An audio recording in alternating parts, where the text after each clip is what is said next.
It's Friday afternoon, the 12th of December 2009, and it's close to 4 o'clock.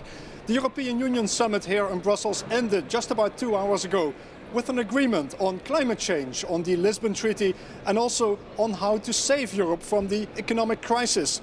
The 27 EU member states, including Angela Merkel, the German Chancellor, all agreed to put injections, financial injections, into the European economy worth 1.5% of Europe's GDP. And that's an amount worth 200 billion euros.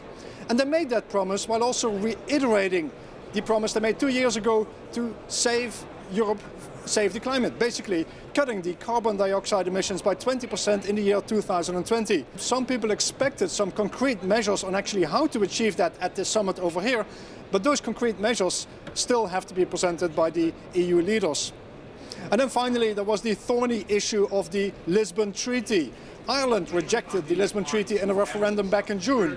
At the time, Brian Cowen, the Prime Minister of Ireland, asked for about 3 months until October to sort out that problem.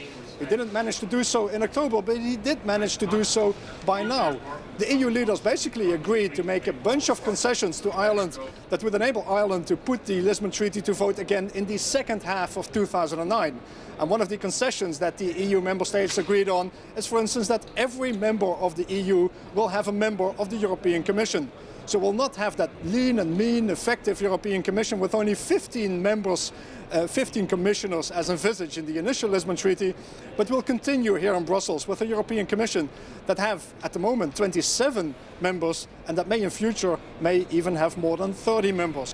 And then also there was some concern actually about the Lisbon Treaty because the fact that in the end of October that referendum will have to take place, it leaves room for the opposition also to gain force. And of course there will be a very interesting debate again on the future of the European Union, and not only in Ireland, because in June 2009 there also will be elections for the European Parliament. That's it from Brussels for now. We'll leave you here, and of course this also was the last event by the French presidency. Nicolas Sarkozy is out of the picture, and from January it'll be the Czech presidency taking over, and they've already prepared for it. We'll have to wait and see what actually is going to come out of that.